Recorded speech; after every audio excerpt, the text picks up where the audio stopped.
Tout le monde y gagne. Mais qui paie la note? La situation des exploitants miniers artisanaux en République démocratique du Congo. Les rêves des léopards rouges. Politique et société en RDC. Un podcast de la Fondation Friedrich Ebert. Depuis le studio Fritz à Kinshasa, Madame Christine Lenso. La situation des exploitants artisanaux miniers reste toujours précaire. En République démocratique du Congo, sur les terrains, tout le monde y gagne, mais c'est les petits hommes qui payent les prix. Un constat très malheureux qui va faire l'objet du débat de ces jours sur ces plateaux où nous sommes au studio de la Fondation Friedrich Ebert, une émission qui est produite en collaboration avec la DIPOL. Bienvenue, mesdames et messieurs, à cette émission. Eh bien, nous recevons sur ces plateaux 3 invités, tous de différents secteurs. Avec eux, nous allons développer cette question qui reste encore d'actualité concernant les exploitants artisanaux miniers. Je commence la présentation à ma gauche. Nous avons une femme leader qu'on ne présente plus. Elle s'appelle Dominique Mounongo Inamizi. Vous êtes députée nationale. En effet, madame, merci beaucoup. Voilà, vous avez été à la commission, à une des commissions. Oui, non, rapporteur adjointe du bureau de l'Assemblée nationale et actuellement, je suis rapporteur du réseau des femmes parlementaires. Merci d'être avec nous. Et en face, nous avons monsieur Eric Mikalano. Il est secrétaire exécutif de l'initiative Bonne Gouvernance Ressources Naturelles au Kivu. Merci beaucoup, madame la journaliste. D'accord. Je suis Eric Mikalano, je suis chercheur en gouvernance des ressources naturelles au sein de la structure que vous venez de dire là, Initiative Bonne Gouvernance des ressources naturelles au Kivu. Soyez les bienvenus sur ces plateaux. Monsieur Christian Moleka, il est de la DIPOL, il est analyste politique. C'est bien ça? Effectivement, la DIPOL, c'est la dynamique des politologues de la RDC, qui est un réseau national de politologues. Nous sommes un think tank et j'en suis le coordonnateur national. Nous l'avons dit au début de cette émission, cette question, cette thématique, tout le monde y gagne, mais c'est les petits hommes qui payent la note. Cette thématique, comme nous l'avons dit, illustre réellement ce qui se passe sur les terrains dans la chaîne d'exploitation minière.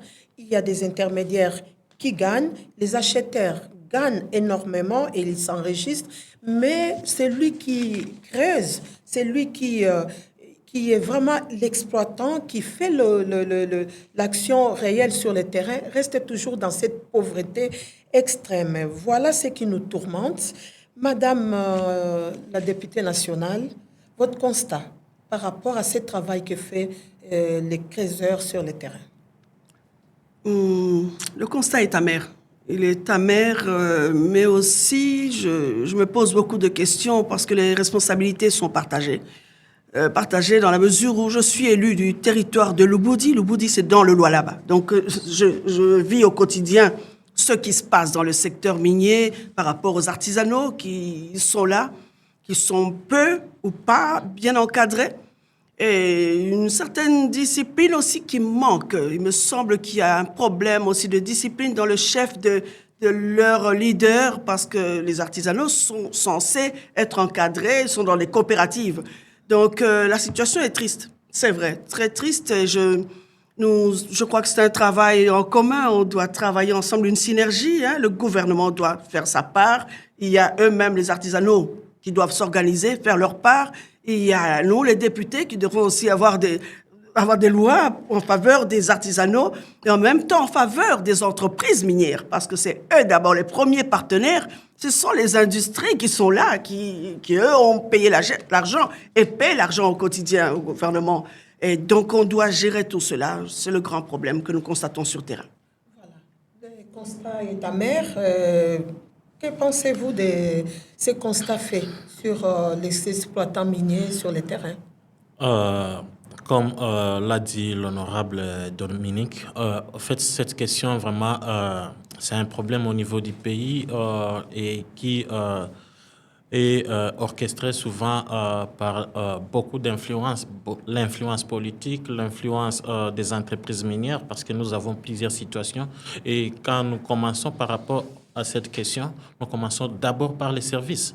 Et quand on parle des services, nous prenons les services d'encadrement de ces artisanaux qui s'est plus érigé en service taxateur qu'un service d'accompagnement et d'assistance de ces artisanaux. Aujourd'hui, là, on ne sait pas parler de l'artisanat minier en RDC parce que 99% de toutes ces coopératives minières n'ont pas des EA, n'ont pas des documents et qu'à un certain moment, on se pose des questions autour du code minier parce que le caractère qui émane aujourd'hui l'artisanat minier en RDC, on se pose des questions. Est-ce que ce sont des organisations comme Association ASBL? Est-ce que ce sont des entreprises ou bien des entreprises selon l'acte uniforme OHADA tel que c'est bien écrit dans les codes miniers et qu'il y a beaucoup de problèmes parce que récemment ici, il y a eu quelques tirs à boulet rouge entre la gouverneure Madame Fifi Masuka et le directeur provincial de SAEMAP ainsi que le DG de SAEMAP et à un certain moment, vous vous posez des questions. Qu'est-ce qui ne va pas entre les services?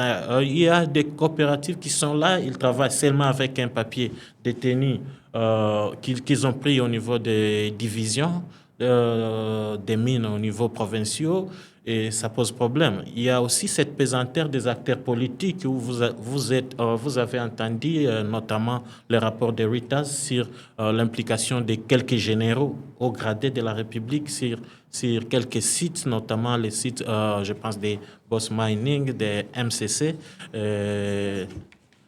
Vraiment, c'est catastrophique. Merci. Monsieur Eric, nous allons entrer dans le vif du sujet. Il est temps de terminer cette ronde que nous sommes en train de faire.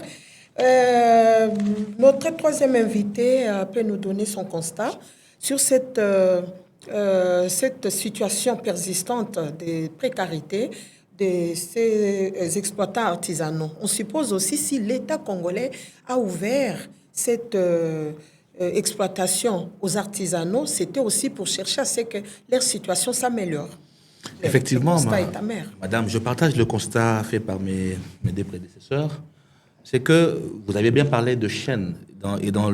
Cette chaîne de mise en valeur, le maillon, de mon point de vue, le plus faible, c'est le créateur. Non seulement c'est le plus faible, mais c'est aussi le plus bas. Et donc, dans la chaîne de bénéfices, c'est aussi celui qui gagne le moins. Parce qu'effectivement, les textes de loi proposent des mécanismes qui ne sont pas sur le terrain mis en œuvre. Et donc, on a un domaine qui reste dominé par l'informel, qui est très vulnérable et qui expose le petit créateur, le tout dernier sur la chaîne, à beaucoup de vulnérabilités. On aura peut-être le temps de revenir, soit sur le plan fiscal ou en termes de services. Mais le créateur, je dirais, c'est le plus grand perdant dans cette grande chaîne de mise à valeur, parce qu'il n'est pas suffisamment encadré, pas suffisamment protégé, et même les coopératives qui ont été pensées comme des formes de mutuelles ont été dénaturées, parce que, en fait, les coopératives, à la base, ce sont des mutualisations des exploitants pour essayer de mutualiser à la fois les techniques, les ressources, parce que, comme vous l'avez rappelé, l'État travaillait à l'émergence d'une classe moyenne, et c'est d'ailleurs pour ça que l'artisanat était réservé aux nationaux. Mais aujourd'hui, vous allez vous rendre compte que formellement, c'est une forme d'artisanat réservée aux nationaux, mais dans les faits, c'est une forme de sous-traitance au service des phénomènes boss, des vrais patrons qui sont derrière, c'est eux qui financent, et l'exploitant artisanal n'est utilisé qu'au dernier échelle, comme celui qui ramasse au service soit des déclarants, soit des patrons, soit des négoces, et il gagne le moins possible dans cette chaîne-là. Et quels sont les défis? C'est qu'il y a des défis, il y a des problèmes sur terrain. Quels sont ces problèmes? Madame Mounongo, vous êtes élue de ces coins-là, et je pense que vous connaissez des réalités. Et on peut passer à tour des rôles pour savoir quels sont les défis qui freinent l'épanouissement de ces artisanaux. Les défis sont multiples. D'abord, je vous ai parlé de l'organisation elle-même des artisanaux, de leur coopérative. Donc, il faudrait, monsieur l'a souligné, ils sont exploités, doublement ou triplement exploités. Parce que par la personne, l'initiateur de cette coopérative, ou si c'est un groupe de politiciens basés à Kinshasa qui crée une coopérative, ils arrivent sur place, donc ils se disent, OK, on a une ZEA, on a une concession, vous allez travailler pour nous. Et ces gens, je les vois prendre leur sac, aller et arriver sur place. Deuxième, autre défi, ils sont exploités chez les Chinois, dans les dépôts des Chinois, sous-évaluent leur marchandise. Non, la balance. La balance, donc, on réduit. Vous amenez, par exemple, 30 kilos, on vous dira non, c'était 22 kilos. Donc, j'ai eu à échanger avec ces artisanaux. Donc, ils nous ont expliqué que non seulement on les malmène au niveau de leur boss, de leur hiérarchie, en plus, arrivé dans les dépôts, on sous-évalue leur production ou leurs produits qu'ils amènent. Et après, maintenant, quand ils rentrent chez eux, c'est la précarité la plus totale parce que non seulement leurs épouses ou les femmes aussi sont dans la chaîne, et bien entendu, ils ne sont pas sur le site, ils sont en train de laver les enfants et tout ça. Donc, la précarité à un tel niveau. Donc, les défis sont majeurs. Pas d'encadrement, pas de discipline au sein de leur coopérative parce qu'ils n'ont pas droit au chapitre comme tel. Ils ne se sont pas organisés, ne fût-ce qu'un syndicat pour un accompagnement. Même s'ils essayaient, il y a un problème. Chacun veut se retrouver rapidement. C'est là que j'ai parlé de discipline. Parce qu'il faudrait, quand vous êtes dans une organisation, vous dites, OK, la hiérarchie est là, elle va défendre nos intérêts. Mais c'est la défense des intérêts des artisanaux, maintenant, se retrouve dans un milieu d'une petite classe, là. Des gens qui défendent, soi-disant, les intérêts, mais la communication n'est pas totale avec les artisanaux à la base. Constatez ça. Les défis.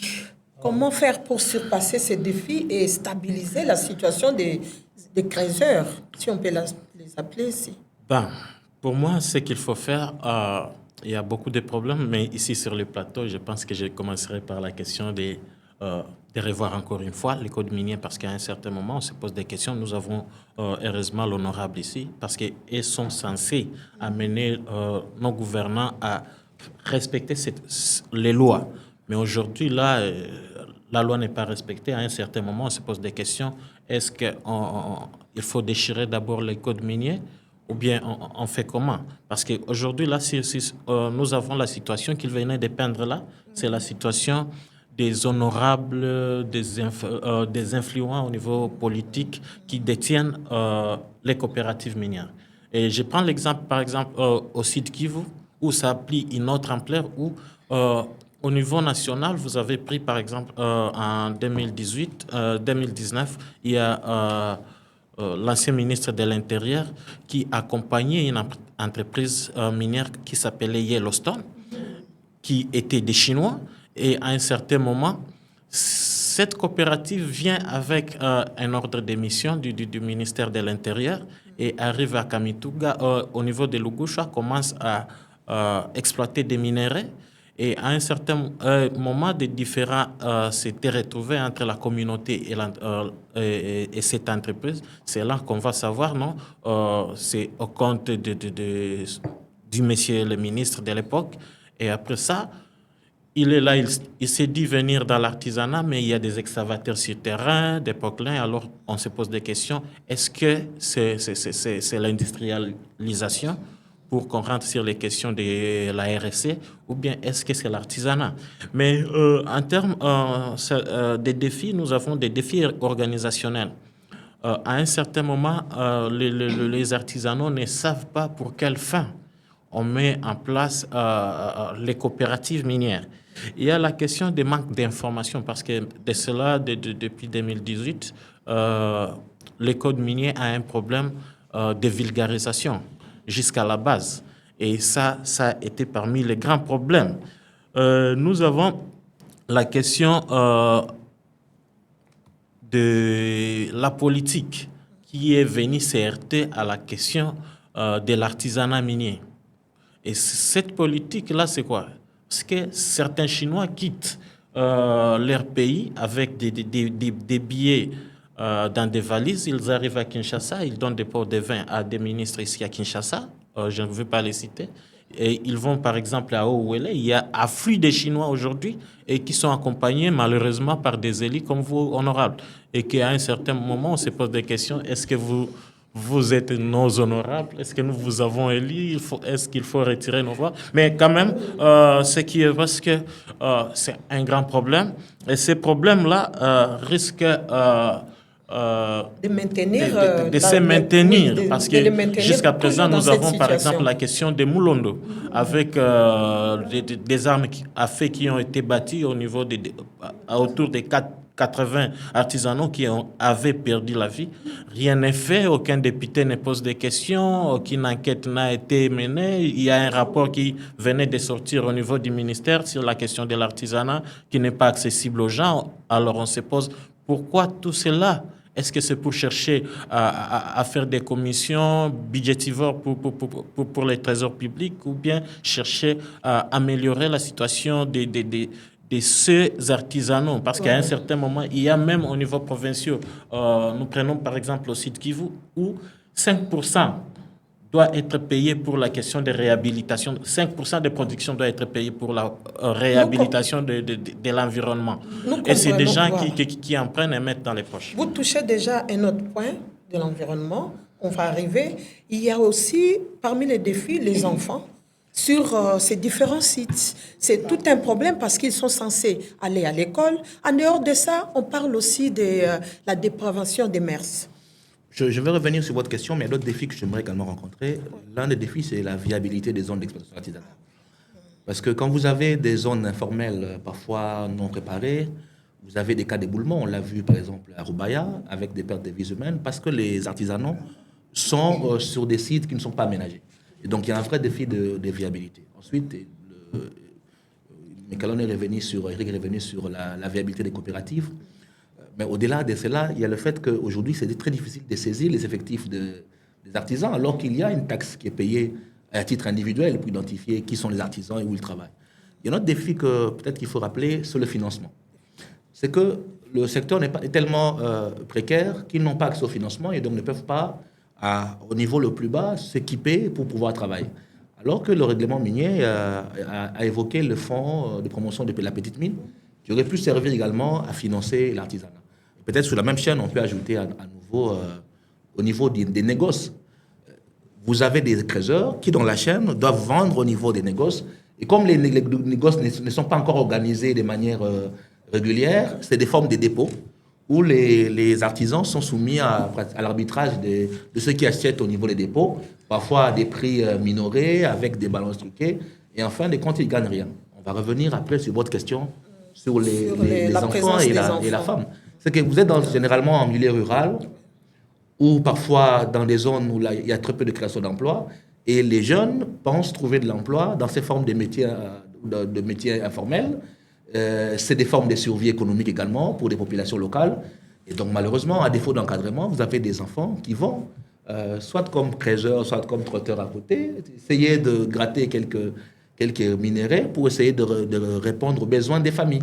Et donc, c'est cette précarité-là qui expose à la fois les femmes et les enfants. Je lu quelque part qu'il y avait même des femmes qui sont gagées comme garanties par certains hommes pour accéder à des mines. Derrière, il y a également une forme de proxénétisme qui se développe, parce que c'est une zone où l'argent circule. Et donc, ça expose les femmes, ça expose les enfants à des métiers à risque. Et malheureusement, les conditions sanitaires ne suivent pas, l'accès à l'eau. Et donc, on développe à côté d'autres formes de maladies qui exposent également ces personnes plus vulnérables. Madame Dominique Mounongo, il y a aussi des problèmes des femmes. Il y a des femmes créeuses sur le terrain, mais qui ne se retrouvent pas par rapport aux hommes. Cette discrimination-là, parce qu'elles font presque le même travail, mais elles ne récoltent que des miettes. Au moment où nous déplorons déjà la situation des creuseurs hommes. Mais pour les femmes, c'est encore pire. Les femmes ne sont pas causeurs comme on... Mais elles sont dans la chaîne. Oui, dans la chaîne. Donc, quand les hommes ramènent ça, tout près, j'allais dire, à la rive, et les femmes, elles sont des laveuses, elles gèrent les hôtels ou les restaurants. Donc, il y a une grande ou petite prostitution sur le site minier artisanal. Ça, c'est une réalité. Et donc, oui, c'est vrai, les femmes sont vulnérables aussi à plusieurs titres parce qu'elles sont femmes, donc à la merci de tous ces hommes. Parce que quand ils rentrent, j'ai vu le cas à Fungurume. Donc, Fungurume, c'est encore c'est un site plutôt à vocation minière. Hein, donc, c'est une commune. Et donc, toutes les petites filles, 12, 13 ans, 14 ans, sont déjà soit mariées, soit elles se prostituent. Et dès que ces artisanaux viennent dans la cité, c'est fini. C'est la dépravation des mœurs, on ne peut plus contrôler. Donc, je crois, sincèrement, moi, je propose qu'il y ait un encadrement sérieux. Non seulement par les ONG, les responsables d'ONG devraient accompagner ces petites filles accompagner, sensibiliser les parents pour que les parents comprennent que leurs filles et leurs fils doivent aller à l'école. Et évidemment, l'État a le plus gros rôle à jouer, c'est de pousser, obliger les parents à amener les enfants à l'école. Mais ce que je déplore, c'est la précarité. Même si ces gens-là venaient avec le peu de fonds qu'ils amènent de leurs produits, ça ne suffit pas pour tenir, payer le loyer, subvenir aux besoins de la famille. Donc c'est un cercle vicieux, je l'ai vécu, j'étais sur place, c'est pour ça que je me pose beaucoup de questions aussi, par où commencer, parce qu'il y a aussi les différents services. Comme m'a dit le collègue, mon interlocuteur ici, les différents services que je ne vais pas citer, lui le connaît mieux, SAEMAP et autres, qui sont là en train de rançonner les gens. Donc, il y a les services de l'État qui sont sur place, sur les sites, et pour sortir les produits, vous devez payer ça. Et sans oublier que malgré leur carte, parce qu'il faut une organisation, une carte de membres des coopératives.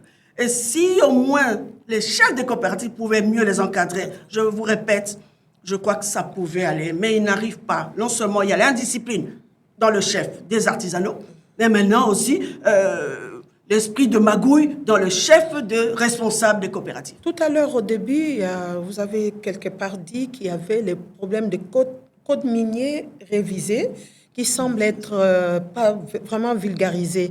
Et quelle initiative, vous, étant député national, qui pourrait corriger, vous, au niveau du Parlement, quelle initiative à prendre qui pourrait corriger cette omission et renforcer la représentativité des créateurs artisanaux? C'est peut-être l'ignorance qui fait que ces créateurs restent toujours dans la précarité parce qu'ils ne connaissent pas les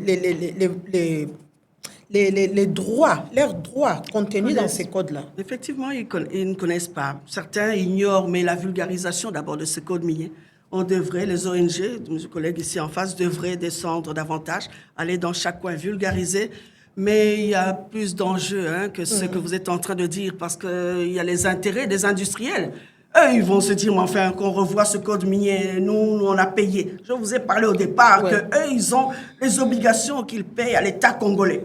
Ils sont venus d'abord pour leur business, ils ne sont pas venus pour nos beaux yeux. Ils sont venus, ils payent leurs droits, leurs redevances, et c'est fini. C'est à l'État congolais d'encadrer, d'accompagner la population, de faire en sorte qu'il y ait des écoles, les ONG soient subventionnées pour mieux accompagner ces populations. Donc, c'est en amont et en aval qu'il y a du travail. Et malheureusement, cet accompagnement tarde à venir. Tout à fait. Qui doit réellement payer la note? L'État congolais, les multinationales ou les consommateurs des pays du Nord? La question est très, très tendancieuse parce que ça nécessite beaucoup d'explications parce que maintenant, là, avec tout ce qu'on a entendu des co-débatteurs, vous avez compris avec moi que le problème est très criant et qu'à un certain moment, on se pose des questions sur est-ce que nous sommes gouvernés ou pas. Alors, qui doit payer la note? Malheureusement, c'est les artisanaux qui en payent. Ils en payent en termes de taxes. Vous avez parlé, pour être reconnu comme artisanaux au niveau de la province, vous devez payer $13 pour une carte. Et ça, c'est annuel. À part ça... Quand si vous parlez de la carte, il s'agit de quelle carte? La carte d'exploitant. C'est en dollars? Oui, ça se paie en dollars parce que ça dépend des organisations des provinces. Oui, parce qu'il y a $10 d'achat de cartes et $3 de frais administratifs. Ça dépend des provinces. Mais à un certain moment, on se retrouve dans certaines provinces, il y a des cartes, mais dans les zones, par exemple, lointaines, il n'y en a pas. Il peut y avoir des artisanaux qui ont acheté une carte et ont fait avec 5 ans, mais chaque année, ils renouvellent sans pour autant avoir accès à une carte. Et cela fait encore un problème au niveau de ces artisanaux. J'ai parlé de la taxe sur la réhabilitation. Tu vois, c'est au niveau du puits où on vient te taxer 5% de ta production pour la réhabilitation de l'environnement. Ça s'est fait au niveau du site Kivu. Au niveau du site Kivu, je prends par exemple à Chabunda. À Chabunda, où avant que les minéraux ne quittent l'aérodrome de Chabunda, il faut qu'ils payent 1%. Ça, c'est pour la coutume, la redevance coutumière. Et c'est toujours à la charge de lui. Les négociants doivent payer des cartes lesquelles cartes, il y a des cartes de type A et de type B. Pour le type B, c'est à $500. Type A, c'est à $300.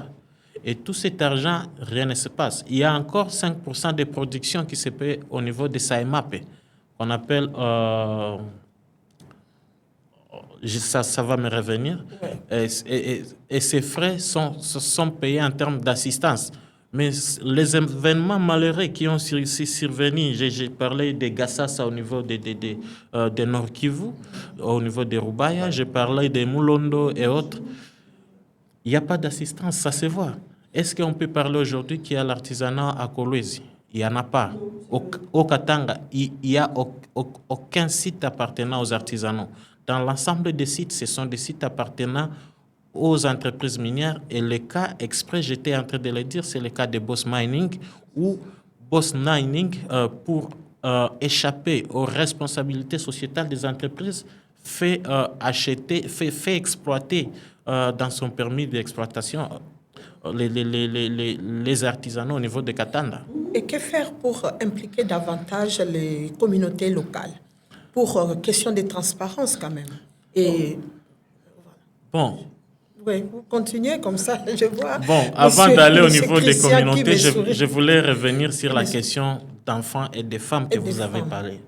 La question d'enfants et de femmes, c'est un casse-tête. Parce que, au moins dans les codes miniers, ce que je sais que les codes miniers ne prévoient aucune disposition sexo-spécifique, d'abord. C'est ce que vous devez retenir. Deuxième élément, c'est que la question des enfants pose problème parce que la pauvreté hante la communauté et que l'enfant se retrouve, il y a un phénomène qu'on appelle enfant-père. Vous allez arriver à Kolwezi, il y a un enfant qui vit dans une maison où le papa n'a pas de boulot, la maman n'a pas de boulot, ou bien peut-être elle est enseignante, elle reçoit 500 000 francs. Mais pour se faire scolaire, avec la vie très chère à Kolwezi, l'enfant, pour se faire étudier, il est toujours dans les zones minières. Vous parlez des femmes. Il y a ce qu'on appelle les femmes qui sont... il y a des travaux dérisoires, mais il y a aussi qui sont là pour qu'on appelle les creuseurs sans bêche. Vous les connaissez, madame.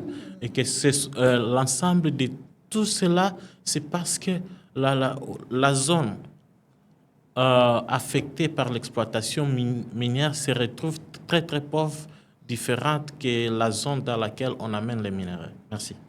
Comment impliquer les communautés locales pour garantir cette transparence? Apparemment, vous voulez d'abord compléter. Justement, parce qu'Éric a beaucoup parlé des redevances classiques, je peux dire régulières. Parce qu'au-delà de redevances régulières qu'on appelle à SAEMAP, à la DGI, il y a aussi des redevances irrégulières, notamment qui viennent des acteurs qui ne sont pas censés être sur le site. Et ça également, ça pèse sur les artisans parce qu'il y a des unités de la police ou des forces armées, parce qu'il y a des camions qu'il faut payer, des services de sécurité qui ne sont pas censés être sur le site, mais les artisans sont soumis à cet axe-là irrégulière. Donc il y a à côté les redevances légales, telles qu'établies par le règlement minier, que les gens payent, mais à côté également des redevances irrégulières qui sont portées par des personnes qui ne sont pas censées être sur le site. Alors comment faire pour impliquer le comité local? Il faut déjà une appropriation des dispositifs, le code minier, le règlement minier. Et il y a un vrai travail d'appropriation qu'il faudra faire au niveau des citoyens, pour qu'ils sachent quels sont les droits qui leur sont reconnus. Que ce ne soit pas uniquement parce qu'on met l'accent sur les quotités, on vous doit 30%, 0,5%, c'est bien beau, mais il faut un vrai travail d'appropriation et ça passe par un soutien aux ONG qui peuvent travailler dans la proximité pour éduquer les citoyens sur les différents aspects. Après, c'est aussi cette capacité à dénoncer, à faire du reporting. Les mines ont des conséquences sur l'environnement. Et l'environnement, c'est le quotidien des citoyens, notamment en termes de l'eau, en termes de forêts qui peuvent disparaître, en termes des terres qui deviennent stériles. Et donc, un travail de reporting sur les CG, si on peut dire, c'est aussi un travail que les citoyens peuvent faire pour essayer de faire un reporting, pour à la fois analyser l'impact des mines sur leur environnement, mais également d'apporter auprès des décideurs l'application ou non des recommandations par les entreprises. Mais ça aussi, c'est un travail d'éducation citoyenne qui appelle à la fois à organiser l'effort social dans la proximité, à travailler en synergie avec les ONG, mais surtout aussi à éduquer l'autorité coutumière. Parce qu'en transférant au niveau des autorités coutumières des finances locales en termes de redevances, on a créé une forme de bourgeoisie locale qui ne comprend pas les enjeux du développement à la base. Et donc, il faut un vrai travail de capacitation des autorités locales pour qu'ils comprennent que la redevance minière qui a été ramenée à la base sert à renforcer la gouvernance locale et non pas à enrichir quelques-uns au détriment de la communauté. Madame Monongo, comment faire impliquer la communauté locale dans tout ce que nous déplorons ici pour que finalement elle puisse se retrouver? Parce qu'il n'y a pas que les creuseurs, les exploitants miniers qui ont des problèmes sur le terrain, également la population, suite à des pollutions, des problèmes environnementaux et autres. Mais comment est-ce qu'ils sont-ils tous impliqués pour pouvoir, comment faire pour les impliquer et pour qu'ils se retrouvent et faire avancer leur contrée et que les creuseurs se retrouvent aussi? C'est un problème très, très fort et ça fait peur. Mais je crois que c'est plutôt sensibiliser, éduquer les populations. Éduquer les populations, renforcer les séances d'éducation civique par rapport à leurs obligations, par rapport à leur engagement, les amener à s'engager, à comprendre qu'il y va de l'intérêt de tous et qu'il y va de l'intérêt même de leur survie. Parce que sinon, on va perdre, il y a trop de maladies qui n'existaient pas à l'époque. Donc cet afflux des artisanaux, des industries minières a fait que je vois que les populations commencent à minimiser certains travaux que nous apprécions à l'époque. Donc, nous, à Funguru, mais dans le temps, on ne s'occupait même pas trop des mines, on était dans l'agriculture. Mais les gens minimisent maintenant l'agriculture. Vous imaginez, je suis élu, j'arrive, je dis, OK, voilà, il y a autant d'étendues de terre, je vous donne les engrais, les semences. Ah, OK, d'accord, ils prennent. Mais après, un à un, viennent derrière. Non, maman. Non, on veut seulement aller travailler. Donne-nous seulement un petit capital parce que je dois aller acheter mon sac de produits qui sortent comme ça. À partir de cette entrée-là, de cet argent, je pourrais... Et c'est fini. Donc, ils minimisent la sécurité. Les produits de champs qui pourraient satisfaire la sécurité alimentaire dans la contrée, mais tout le monde est focalisé sur les mines comme si c'était une matière qui n'allait pas périr, alors que c'est périssable. Donc, on va rester avec des trous et avec une santé qui ne sera pas bonne. Mais donc, je me dis, éduquer les populations, sensibiliser les autorités coutumières et les responsables des ETD pour qu'ils comprennent que donc, l'argent qu'ils perçoivent, c'est pour l'intérêt de la population, qu'ils construisent des écoles et des hôpitaux viables et qu'on puisse davantage associer les églises aussi, parce que dans nos villages, toutes les 4 parcelles, il y a une église. Donc, ce n'est pas normal. Autant, ils vont dans les églises, et même les pasteurs maintenant sont dans l'artisanat, dans les mines. J'étais choquée. J'ai trouvé un pasteur, je me dis, vous n'étiez pas... Non, maman, je me bats aussi pour survivre, je suis aussi creuseur. Je dis, vous, pasteur, et c'est comme ça qu'on fait, c'est triste. Donc, je suggère, moi, je crois que l'État aussi met à leur disposition des artisanaux, des EA. Les zones d'exploitation artisanale, ça va les aider. Il n'y en a presque pas. Parce qu'ils se retrouvent dans les zones industrielles et des fois, ça crée des problèmes. Je crois si on pouvait mettre à leur disposition des EA et qu'on sache maintenant contrôler ce qui se passe. Est-ce que le Parlement ne peut pas aussi faire de sorte à accompagner ces exploitants artisanaux pour qu'ils arrivent à garantir les redevances minières et que ça soit profitable à cette catégorie de personnes? Ça serait une bonne chose à faire, mais malheureusement, on n'en a pas encore pensé au niveau du Parlement. Les députés sont aussi compromis dans ce secteur-là. Madame, il y a le combat débatteur ici, la société civile l'a dit. Donc, il y a la garde républicaine sur le site. Qui va gérer quoi? C'est très, très compliqué quand vous êtes sur le site. À côté de ça, il y a des éboulements. Même, sans compter les éboulements. Parlant de... chez moi, à Kakanda. Donc, je vous dis que c'est terrible. Et quand on vient tous chez les députés, maintenant, on doit enterrer... J'ai dit, mais je ne vous ai pas envoyé là-bas parce que les populations vont en masse et quand il y a éboulement, tout retombe sur... puisque là-bas, ce sont les députés, en fait, qui font... Mais avec les nouvelles technologies, j'ai eu à visiter une usine qui exploite les sous-sols à partir des machines au-dessus. On ne voit plus les creuseurs dedans. Est-ce qu'on ne peut pas arriver à travailler de la sorte que de laisser les creuseurs eux-mêmes aller et s'embourber dans des... Ça ne serait plus l'artisanat, ça. Ça, c'est une industrie, c'est une usine. C'est là le problème. Le problème se pose. Il y a les entreprises. Mais on les peut les industries qui moderniser viennent. aussi. Non. Alors là, ça finit. Alors on doit les formaliser. Que ce soit une entreprise, là, ça peut aller. Monsieur va mieux expliquer. Je vous dis que c'est très compliqué. La coexistence d'une filière industrielle à côté d'une filière artisanale. Oui. Et il y a même des possibilités je dirais même de collaboration et de partenariat entre les deux filières. Les problèmes, c'est comment nous encadrons l'artisanat. J'ai par exemple rappelé le défi de financement, c'est-à-dire comment on fait à travers des outils qui existent, comme les fonds de promotion de la petite mine, pour renforcer en capacité les trésors. Et Eric l'a rappelé encore, en fait, c'est de l'entrepreneuriat, c'est pas du job. Le problème, c'est que même d'un point de vue conceptuel, c'est des jobs pour certains. C'est pas pensé en tel de modèle d'entreprise. C'est pas une approche entrepreneuriale. Mais c'est aussi des pertes en vies humaines. Effectivement. Et donc, c'est des problèmes à la fois de formation et d'information de l'exploitant artisanal lui-même. Ensuite, de régulation par l'État. Parce qu'en fait, c'est l'État qui a mis le cadre qui s'appelle le Code minier. C'est l'État qui doit veiller sur l'intérêt des citoyens. C'est l'État qui doit veiller sur la mise en œuvre du Code. Et donc, systématiquement, le problème, c'est un problème d'État. Et donc, d'organisation. Si nous voulons faire avancer les choses, il faut que l'État joue son rôle.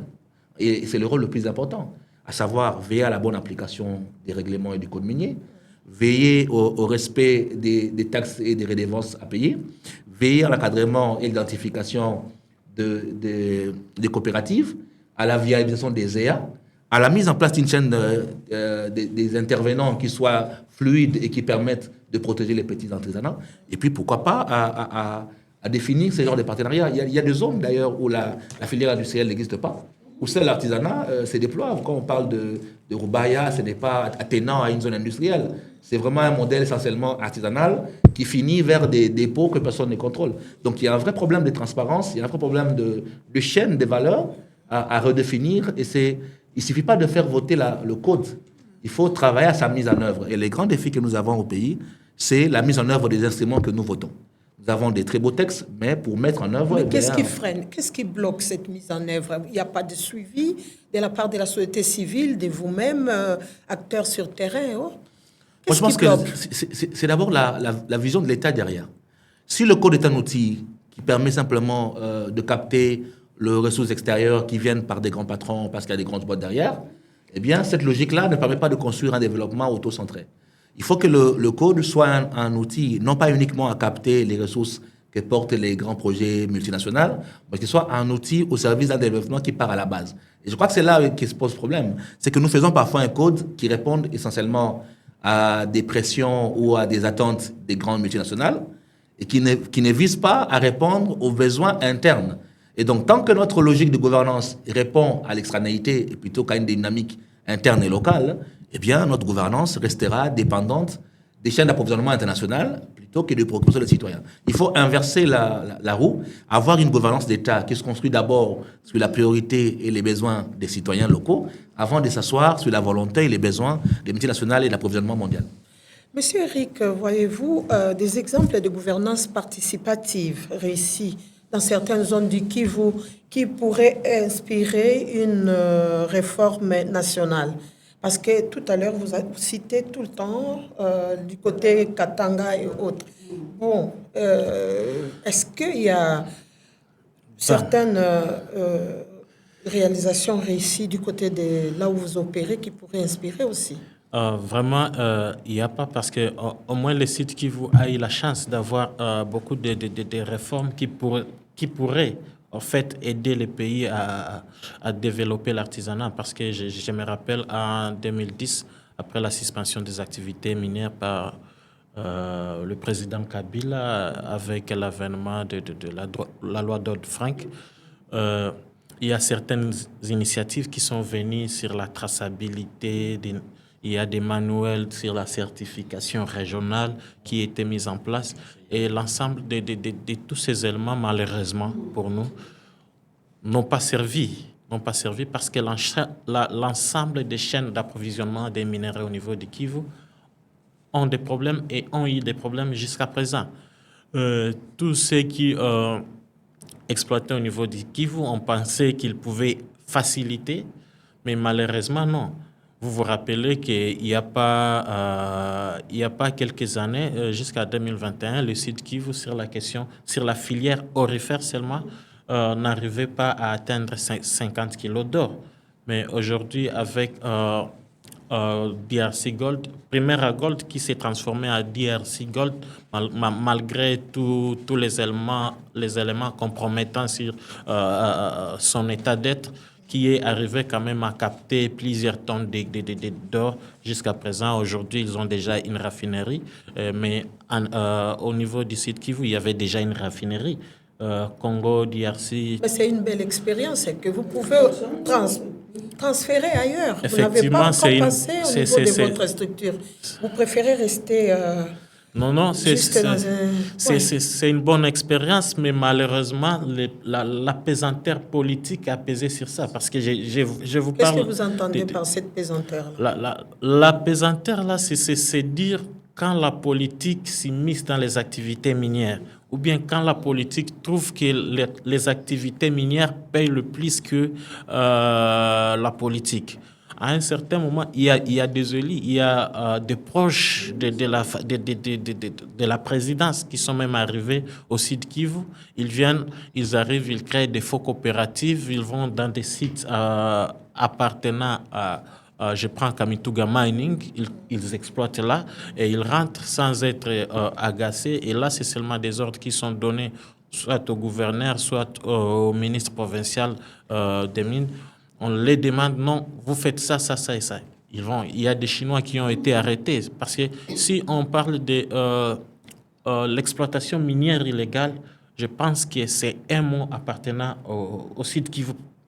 Parce que c'est le site Kivu qui est le premier champ où nous avons vu l'exploitation artisanale de manière illégale, mais encadrée par les services étatiques et rançonnée par d'autres services étatiques. Parce que les SAEMAP, ils mangent, la police des mines, ils mangent la division des mines, ils mangent les ministères.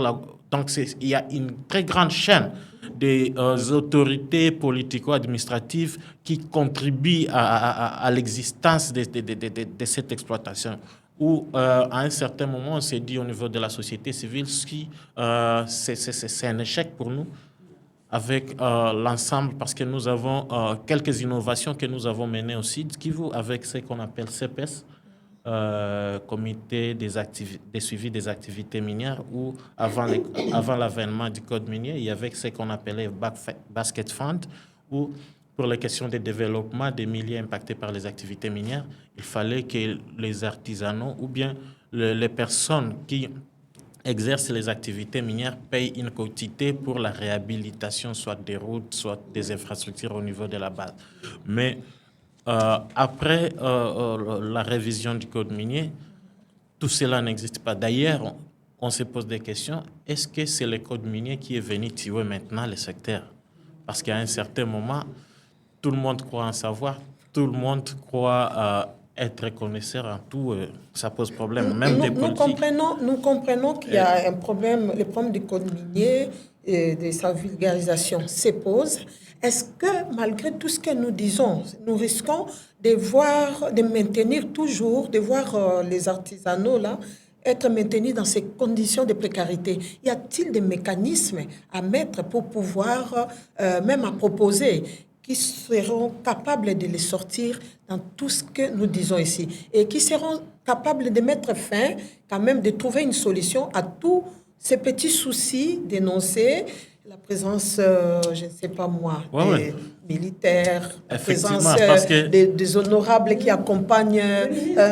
Maintenant, on est à la société civile. À la société civile, nous continuons des actions avec plusieurs partenaires pour remédier à la situation. Le problème auquel nous nous heurtons, c'est cette volonté politique. Certainement, ceux qui ne sont pas autour des zones minières ne comprennent pas cette volonté politique. Parce que la volonté politique serait de quoi? Serait de savoir est-ce que nous pouvons améliorer ici et là. Aujourd'hui, nous avons un ministre des Mines très connu dans le secteur, très chevronné, mais jusqu'à présent, on ne voit pas. Parce qu'à un certain moment, ces ministres-là, ils sont là, ils passent dans des pays, ils apprennent, ils ont des leçons apprises dans plusieurs pays. Ils ont été au Ghana, ils ont été au Mali, en Guinée, où se font l'artisanat. Ils ont vu comment ça se passe au niveau de ces pays-là. Mais le problème, est-ce qu'ils sont venus appliquer cela au niveau du pays? Et c'est ça là que nécessiterait qu'on l'invite politique- pour savoir Effectivement. qu'est-ce qui le bloque. Hein? Certainement, oui. Oui, après je passerai la parole à Madame Dominique. Je dirais même plus sombre, parce que j'étais à Kisangani en début d'année. Et là, j'ai appris, par exemple, qu'à Banalia, il y avait eu des incidents entre les communautés. Parce que l'un des problèmes qu'on ne soulève pas, c'est que cette histoire d'artisanat entretient également une forme de migration. Les gens qui se déplacent pour aller creuser. Et donc, au sein des communautés, ça devient source de conflit.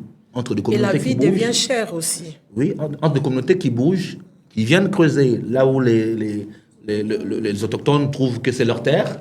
Et en début d'année, il y a eu des cas de morts à Kisangani. Malheureusement, de loin, je n'ai pas appris qu'il y a eu suffisamment d'avancées. Ça veut dire qu'il y a des problèmes qui naissent et qui ne sont pas pris en charge parce que, fondamentalement, ce sont des questions d'État. Et moi, je pense, en tant que politologue, que notre vrai problème, c'est un problème d'État et des politiques publiques. Si nous voulons régler le problème, il faut que l'État soit suffisamment fort, il faut que les politiques publiques soient suffisamment claires pour que nous répondions aux problèmes. Parce que ce dont nous sommes en train de parler sont des problèmes connus. Je crois que tout le monde ici sur la table présente les différentes facettes. Les problèmes sont connus. Est-ce qu'il y a la volonté politique pour mettre en place des politiques qui s'imposent? Par exemple, démilitariser les sites miniers, supprimer les redevances illégales, viabiliser les coopératives, stabiliser les coopératives, pour qu'il n'y ait pas des exploitants qui migrent d'une coopérative à une autre, renforcer l'identification. Ce sont des problèmes, je dirais, à la fois politico-administratifs. Et donc, ce sont des problèmes d'État. Et si l'État ne travaille pas à renforcer la gouvernance du secteur, eh bien, nous continuerons toujours à subir l'arbitraire et la volonté des plus forts, que ce soit celui qui tient l'arme ou même des groupes armés. Parce qu'il y a un aspect qu'on n'évoque pas. Derrière cette question, il y a également des groupes armés qui s'alimentent de ces réseaux-là, et derrière des réseaux transfrontaliers qui alimentent également un commerce illicite vers des pays voisins. Et donc, c'est des problèmes de gouvernance qui doivent trouver des réponses dans la gouvernance politique, notamment la gouvernance sectorielle du secteur en mines. La députée nationale Dominique Moulongo, par rapport à tout ce qui s'est dit ici, quel mécanisme mettre pour essayer de rassurer tout le monde Moi, face à je l'insécurité? vous ai déjà parlé de la disponibilisation des aires. Il faudrait absolument que ces artisanaux aient un site bien à eux. Parce qu'ils n'en ont pas. Ils n'en ont pas. Donc, ils vont sur les sites des industries, les usines aussi, se fâchent et on tire. Il y a des cas de mort dont on ne parle même pas. Parce que ces entreprises minières veulent se protéger leurs concessions qu'ils ont payées à prix très très lourd. Donc, ce n'est pas évident. En dehors de ça, j'insiste, la formation des responsables des coopératives. Il faut les former, les sensibiliser pour qu'à leur tour aussi, qu'ils puissent être un peu plus rigoureux envers les petits artisanaux. Il y a un problème de communication, je l'ai répété, entre les responsables, entre le groupe dans une coopérative, les boss qui dépendent des ministres, ou des députés ou des généraux, et réellement les artisanaux. Donc il y a un problème, un déficit de communication qui pose des réels problèmes. Les gens s'entretuent, hein. Ils ne se soumettent plus à la hiérarchie. C'est des problèmes dont vous n'avez même pas idée de ce qui se passe sur le terrain. En dehors de ça, c'est un réel problème de gouvernance. Ça, au niveau de l'État, qu'on se le dise, le ministre a essayé de suspendre l'artisanat au niveau du Lualaba, mais la pauvre Madame Gouverneur en a eu pour son compte. C'était terrible, on voulait casser sa maison, il a fallu qu'elle appelle les délégations, aille jusqu'à Polésie. On a dit au ministre, on s'est posé la question, qui a pu donner ce conseil au ministre, parce que pour le moment, il y a un tel afflux, comme il dit, les déplacements des populations, et si on arrête brusquement, c'est la guerre. Donc je crois qu'il faut y aller petit à petit, non seulement qu'on disponibilise des heures, première étape, qu'on forme les responsables des coopératives, coopératives artisanales, et puis en plus de ça, que la gouvernance réellement soit là dans tous les secteurs et partout, parce qu'il y a un problème, les gens sont protégés au niveau de Kinshasa. Il y a un problème sur le site, mais dès qu'on arrive à Kinshasa, il y a des protections à un autre niveau, et automatiquement, il y a un problème, mais on tourne en rond.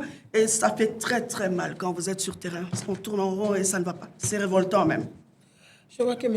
Eric Mikalano, vous avez quelque chose à ajouter par rapport à tout ce qui entoure cette sécurisation des artisanaux et même de la population qui en pâtit. Oui. En fait, je pense qu'elle a dit quelque chose d'important, mais il fallait plus souligner que l'idéal, c'est dire qu'on formalise. Et la formalisation de l'artisanat ne se fera qu'avec les services. Et ces services-là doivent quitter l'idée de rester plus taxateurs qu'encadreurs ou accompagnateurs.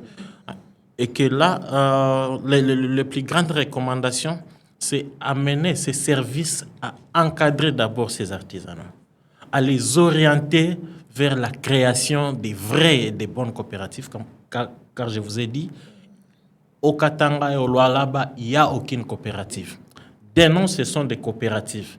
Ils peuvent avoir des agréments qu'ils ont eu de manière farfelue parce que tout s'est fait en COP à Kinshasa. Quand je l'ai dit, j'assume les mots, comprenez. Et bien qu'à la base, vous arrivez, ils ne sont pas coopératifs parce qu'ils doivent avoir un ZEA sur lequel ils travaillent. Et c'est ça le rôle, par exemple, des coordonnées GPS qu'on demande aux coopératives. On ne sait pas localiser. Et que les services d'encadrement, qu'on appelle SAMAP, devraient mettre un mécanisme en place pour répondre à ces travaux. Parce qu'il est le premier service qui pourra répondre à cette question. Qu'on diminue la question des taxes, parce qu'il y a prolifération des taxes. Ils sont malmenés, ils sont maltraités à cause des taxes. Un artisan qui paye 3-5 taxes, il commence par SAEMAP 5%, il va à réhabilitation 5%, donc au finish, il va se retrouver peut-être avec moins de 50%. Mais en conclusion, je voulais dire que dans la ligne où nous voyons l'exploitation minière artisanale en RDC, elle n'est pas prometteur d'un développement. Parce que, je l'ai dit, parce que il n'a pas de cahier de charges à signer avec les communautés. Les communautés doivent en pâtir. Il n'a pas des obligations très, très grandes en termes d'environnement parce qu'au moins au niveau des entreprises, nous savons qu'ils ont des plans de gestion environnementaux qu'ils mettent en place, bien qu'ils ne les respectent pas. Là, il faudrait aussi interpeller l'ACE et la DPM pour répondre à la question parce qu'ils sont garants de cela. Il y a des EIS qui se font au préalable et que toutes ces questions doivent être bien cernées. Il y a ce qu'on peut comprendre aussi, que ces artisanaux, l'ensemble des droits, taxes et redevances qu'ils peuvent payer au pays ne peuvent pas concurrencer l'ensemble des droits, taxes que les entreprises payent.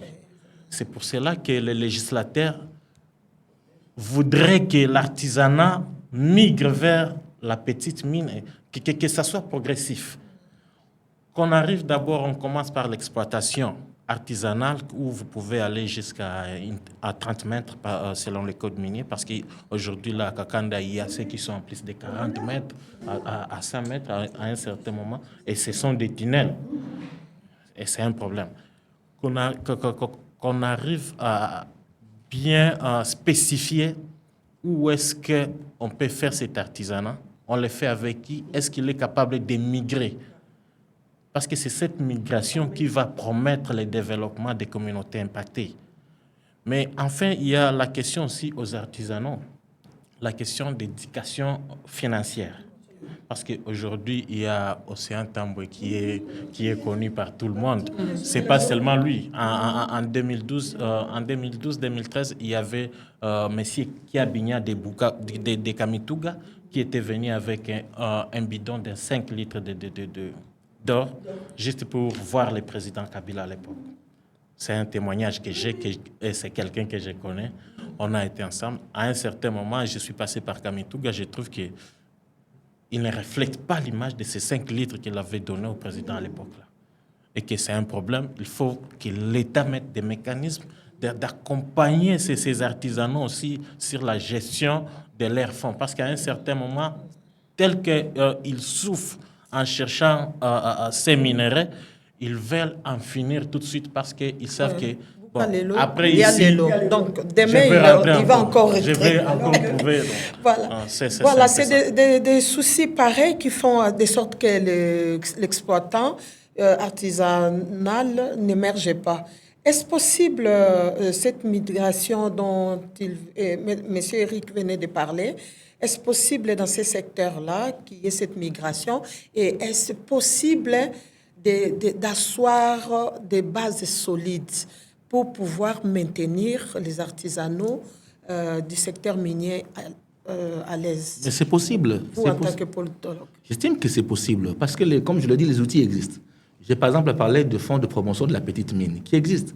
Parce qu'à partir de ça, on peut accompagner les coopératives qui sont mieux structurées, mieux organisées, pour faire la migration en termes de financement et d'équipement pour aller plus loin techniquement. Le problème, c'est comment nous activons les outils à notre disposition, surtout les politiques publiques. Est-ce que réellement les quantités que l'on prélève du SAEMAP pour le fonds de promotion des petites mines sont gérées? Est-ce que ces fonds-là servent à ce pourquoi on l'avait créé? Est-ce qu'on a même une forme d'audit social pour savoir à quoi servent ce fonds-là? Donc, ce sont des questions sur lesquelles on n'a pas de réponse ici. Donc, les outils existent, c'est possible d'y aller. Encore faut-il que nous ayons d'un côté des acteurs eux-mêmes soucieux de progresser, donc il faut renforcer l'homme, mais ensuite des cadres de structures qui peuvent pousser l'homme à aller plus loin. Voilà, nous allons vers la fin de l'émission. En bref, en 10 secondes, que retenir de ce qui peut aider les artisanaux à évoluer?